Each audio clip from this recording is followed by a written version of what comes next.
ఈ తులారాశి గల వాళ్ళు ఇప్పుడు గత సంవత్సరంలో అంటే క్రోధినామ సంవత్సరం 2024లో చాలా వరకు మనశ్శాంతిని కోల్పోయి ఉంటారు. ఇప్పుడు రాబోయే విశ్వస్నామ సంవత్సరంలో వాళ్ళకి 2025లో ఖచ్చితంగా వాళ్ళకి అదృష్ట బలం సమకూరుకునే సంకల్పం ఖచ్చితంగా 100% ఉంది. ఈ తులారాశి గల వాళ్ళు లక్ష్మిని సంపాదిస్తారు, కానీ దాన్ని మిగలబెట్టలేరు. అనవసరమైన ఖర్చులు ఎక్కువగా ఉంటాయి వీళ్ళకి. అంటే అవి తానంతగా రావు. ఆ ఖర్చులు వీళ్ళై కావాలని కొని తెచ్చుకునే ఖర్చులు ఎక్కువగా ఉంటాయి. ఈ రాశి గల వాళ్ళు నూతన వాహనాలను కొనుక్కునే అవకాశం 2025లో తులారాశి వాళ్ళు కంపల్సరిగా కొనగలుగుతారు. అది 2 వీలర్ కావచ్చు, 4 వీలర్ కావచ్చు, ఏదైనా సరే వీళ్ళ నామకార్థంలో వీళ్ళ కుటుంబ నామకార్థంలో తీసే అవకాశాలు 100% ఉన్నాయి. అదేవిధంగా కుటుంబ బలంలో వృత్తి ధర్మంగా అభివృద్ధిలోకి చేసే పనులు కూడా కొన్ని ఉన్నాయి. అభివృద్ధిలోకి వచ్చి 10 రూపాయలు సంపాదించి 10 మందికి ఉపయోగపడే మాదిరిగా వీళ్ళకి మంచి అవకాశాలు ఉన్నాయి తులారాశి గల వాళ్ళకి.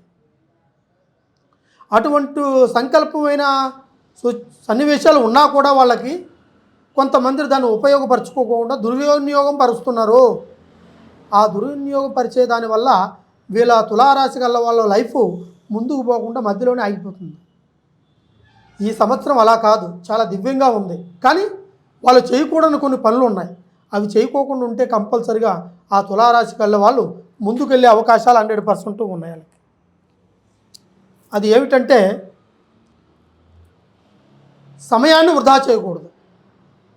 ఆ సమయం వృధా చేయకోకుండా ఆ సమయాన్ని బట్టి ఏ సమయానికి ఏది చేయాలనుకుని దాన్ని వాళ్ళు క్యాలిక్యులేట్ చేసుకొని ఖచ్చితంగా ఆ సమయాన్ని వాళ్ళు ఉపయోగపరుచుకున్నట్టుగైతే కంపల్సరిగా ఆ రాశి గల వాళ్ళు ఆ కార్యానికి దగ్గరలో చేరుకలో ఉండి కంపల్సరిగా ఆ కార్యాన్ని అభివృద్ధిలో చెందగలిగే అవకాశాలు ఉన్నాయి.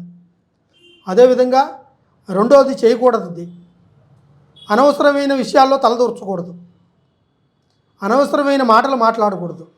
దీనివల్ల మన కుటుంబంలో ఉండేవాళ్ళ మన ఏలెత్తు చూపించే కాడికి కంపల్సరిగా అటువంటి పరిణామం ఖచ్చితంగా మీ మీద పడిపోయే అవకాశం ఉంది. అదేవిధంగా ఇంకొకటి, వీళ్ళు ఏ పని చేయాలనుకున్నా కూడా ఇంట్లో వాళ్ళకి చెప్పచ్చు, బయట వాళ్ళకి చెప్పకూడదు. బయట వాళ్ళకి చెప్పారంటే ఈర్ష్యతో అసూర్యతో ఉందా వాళ్ళు మీ మీద లేనిపోని ఆలోచనలతో మీరు చేసే కార్యాన్ని కూడా దగ్గరికి రానియకుండా చేయనీయకుండా చేసే అవకాశాలు ఉంటాయి.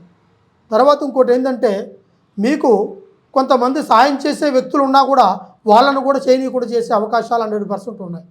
కాబట్టి అటువంటి విషయాలు మీరు ఏది ముందుగా చెప్పుకునే అవకాశాలు మాత్రం చేయమాకండి.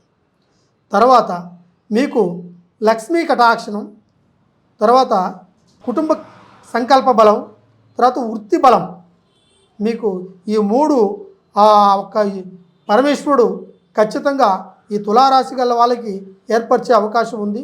ఎక్కువగా మీరు భగవాన్ ఈశ్వరుణ్ణి నమ్మాలి, ఆయన్ని పూజించాలి. ఉదయాన్నే లేచి సర్వనామ దర్శనాన్ని చేసుకున్నట్టుగా ఆయన మనసులో తలుసుకొని సోమవారం రోజు శివాలయానికి వెళ్ళాలి. ఆ శివాలయం రోజు మీరు ఖచ్చితంగా ఆ ఆలయంలో కూర్చొని ఏకాగ్రతగా ఆ నామస్మరాన్ని జపిస్తూ ఒక 5 నిమిషాలు కూర్చొని తర్వాత మీరు బయటకు వచ్చే సమయంలో దేవుణ్ణి దర్శించుకున్న తర్వాత తీర్థం తీసుకోవాలి కంపల్సరిగా. ఆ తీర్థాన్ని కొంతమంది ఈ విధంగా తీసుకుంటారు, తీర్థాన్ని ఈ విధంగా కాకుండా ఈ విధంగా తీసుకోవాలి. ఈ విధంగా తీసుకుంటే ఆ ఈశ్వర భగవాన్ సంకల్పం, త్రినేత్ర సంకల్పం కంపల్సరిగా ఈ తులారాశి వాళ్ళ మీదగా నిలబడిపోయి వాళ్ళు అనుకున్న కార్యాలని ఎటువంటి ఆటంకం లేకుండా ఆ భగవంతుడు మిమ్మల్ని సకల జనులు సుఖనీ భగవంతుగా మిమ్మల్ని ఏర్పాటు చేసి మీకు ఒక మంచి దారి చూపించే మార్గం చేయగలుగుతారు. కంపల్సరిగా మీరు ఈ యొక్క చెప్పిన విషయాన్ని మాత్రం నమ్మకంతో చేయండి. ఖచ్చితంగా మీకు అన్ని విషయాలు మనశ్శాంతి కలుగుతాయి. ఆరోగ్యంతో ఉండండి.